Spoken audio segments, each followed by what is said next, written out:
Assalamualaikum warahmatullahi wabarakatuh.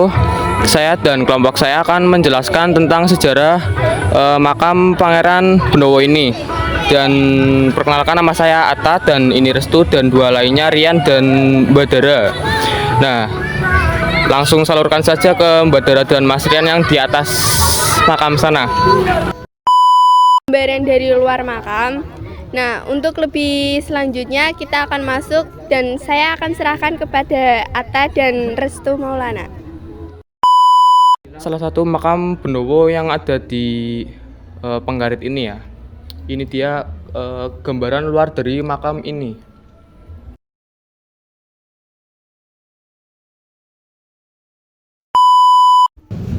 Inilah asal muasal terjadinya Desa Penggarit.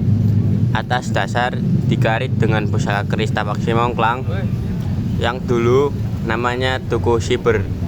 Atas dasar itu maka Siber diganti dengan nama Desa Penggarit. Dan inilah makam dari Syekh Jamur Apu, guru spiritual dari Pangeran Benowo.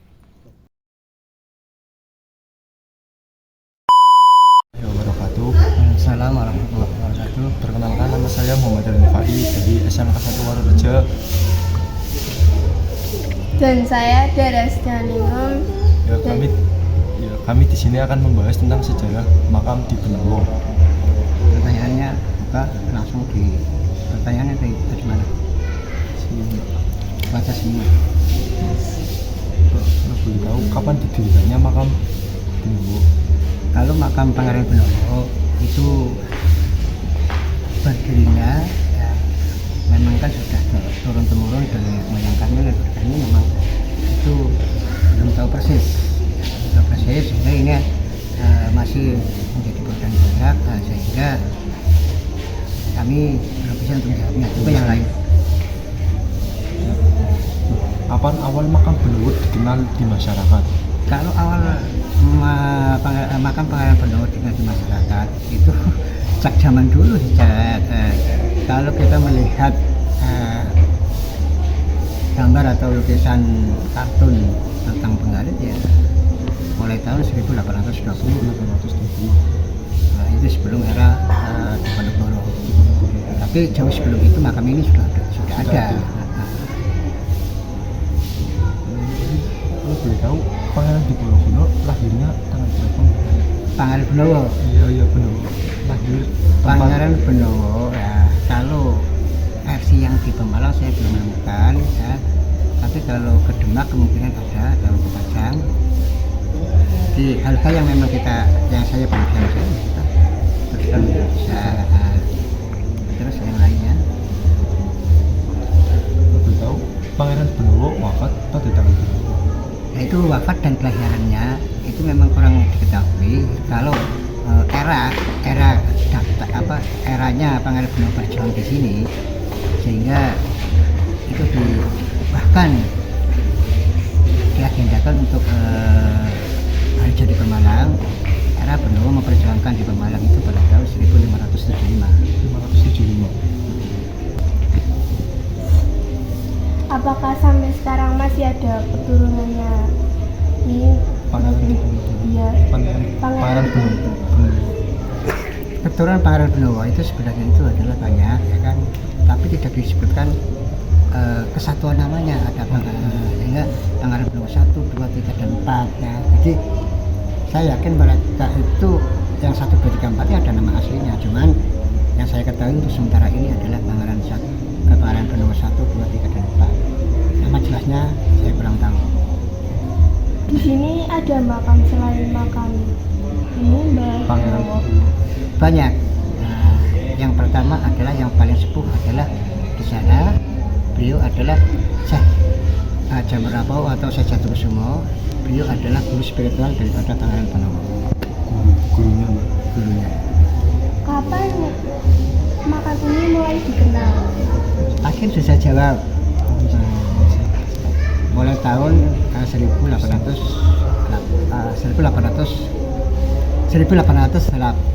berapa bulan aja deh. 1800 120. Oh, bisa nggak menceritakan apa ya sejarahnya Mbah Gunawan? Nah, kalau ini saya ceritakan panjang. Intinya kan ini, Iya. ya kan? Mula-mula Pangeran Benawa itu adalah keturunan daripada Brawijaya. Kemudian Brawijaya menurunkan di antara salah satu raja yang bernama adalah Sultan Trenggono. Nah, Sultan Trenggono itu adalah penguasa Pajang di kala itu.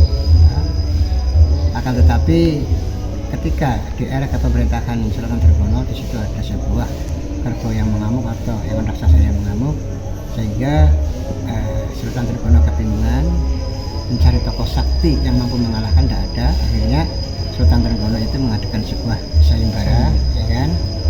Barang siapa yang mampu mengalahkan daripada kericuhan tersebut, maka apabila laki-laki saya jadikan menantu, dan apabila perempuan saya jadikan anak angkatnya.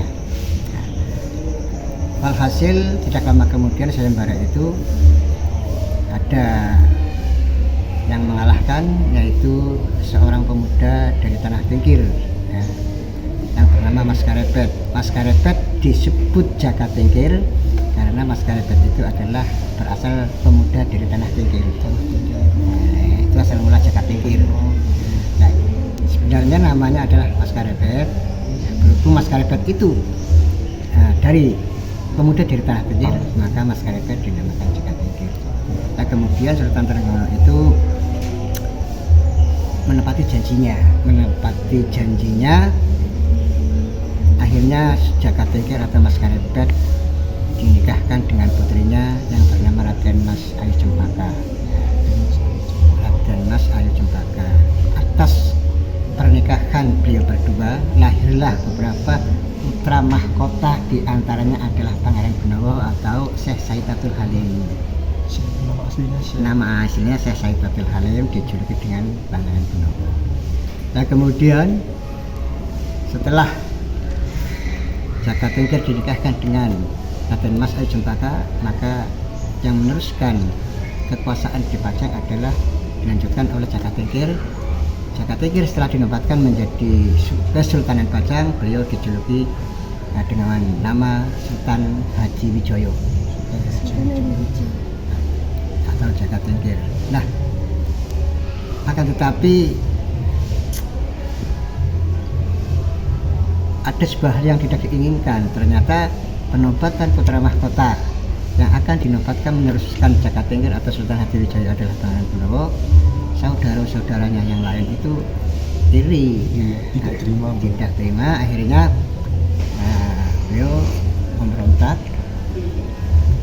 Daripada perang saudara, maka Pangeran Benawa, beliau adalah sosok tokoh yang sangat bijaksana, lebih baik meninggalkan tahta, harta dan keluarganya. Nah, ini pun masih pro dan kontra. Ada yang mengatakan kata-kata keluarga kan hanya ayah dan ibu, ya kan? Tapi juga ada yang mengatakan bahwa Pangeran Benawa juga meninggalkan anak, istri dan keluarganya di sana. Nah, akhirnya atas saran daripada ayahanda Sultan Hatiwijoyo dan gurunya yaitu Sunan Kalijogo, maka Pangeran Benawa disuruh untuk melakukan sebuah ritual perjalanan ke arah barat. Kalau bahasa yang lebih jelas adalah disuruh mengembara. Dan kemudian atas pengembaraan beliau sampai di Pemalang, dari tempat yang satu ke tempat yang lain. Makanya kan makam Pangeran Benawa kan banyak. Banyak. Ada yang di Tulung Agung, ada yang di Kendal, ada yang di Solo, ada yang di Demak juga, ada yang di Pemalang. Kemudian setelah sampai di Pemalang yang notabene adalah ada di Perdikan ini, ya, dulu belum ada nama Panggarit. Nama Panggarit itu ada kaitannya dengan perjalanan Pangeran Benawa. Setelah sampai di sini, beliau berjumpa dengan Syekh Jamurapu atau Syekh Jatukusumo yang makannya di sana.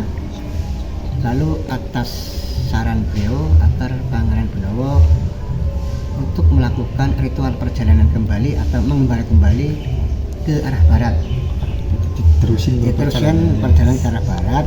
Walhasil Pangeran Benawa sampai ke dataran Tanah Banten, sehingga beliau sempat sowan ke Sultan Banten yang notabene adalah untuk meminjam pusaka ampuh yang untuk mendamaikan Pajang yang sedang perang saudara. Nah, pusaka tersebut yang sering kami kenal orang Pemalang adalah keris Kiai Tapak Simongklan. Ya, keris Kiai Tapak dan Kiai Simongklan. Dengan tujuan dengan pusaka itu maka Pangeran Benowo untuk mereda daripada pertikaian di Pajang. Ya, akhirnya setelah pusaka itu didapatkan, Pangeran Benowo pulang kembali ke arah timur, mampir dulu ke Keraton Cirebon. Nah inilah yang akhirnya menjadi pro dan kontra. Kemudian setelah selesai di Cirebon, ya, maka Pangeran Benowo melanjutkan perjalanan kembali ke timur, akhirnya sampai di Pemalang lagi. Sampai di Pemalang lagi, ya. Kemudian sampai di sini di perdikan ini dulu namanya Siber atau Sirandu, bukan Panggarit. Tapi sebelum melanjutkan arah ke Pajang kembali, beliau diberi instruksi atau fatwa oleh Syekh Jamurapu yang sering dikenal dengan Mbah Doyo Jamurapu, disuruh untuk menggaritkan pusaka tersebut di antara salah satu pohon yang ada di sini. Apabila daun dan rantingnya rontok, maka itu pertanda bahwa Pajang itu belum kondusif atau Pajang belum aman. Walhasil setelah pusaka tersebut digaritkan, daunnya rontok. Nah, itu legenda yang digarit Itu pohon itu. pohon itu. Kenapa Pak saya kan berbicara tentang pohon di antara salah satu, karena ada yang meyakini pohon nagasari dan lain sebagainya. Kalau itu kan kasambi. Itu memang yang termasyhur adalah itu. Kemudian ya setelah kejadian tersebut, ya, maka yang dulunya namanya Siber diganti dengan nama Panggarit. Sebab musababnya dasar Panggarit. Ya. Kemudian atas dasar cerita tersebut diyakini oleh warga Pemalang khususnya adalah Panggarit bahwa Pangeran Benowo itu sampai akhir hayatnya ada di sini. Nah, inilah makam daripada Pangeran Benowo. Itulah sedikit cerita daripada perjalanan Pangeran Benowo dari Pajang ke Pemalang, ke Banten sampai ke Pemalang lagi. Seperti itu. Apa sudah cukup? Sudah cukup. Kalau sudah cukup, sedikit ambil gambarnya ya, tapi cukup di sampingnya. Nanti yang legenda itu juga diambil. Boleh sama Boleh, makannya sama. gurih. Terima kasih Mbak.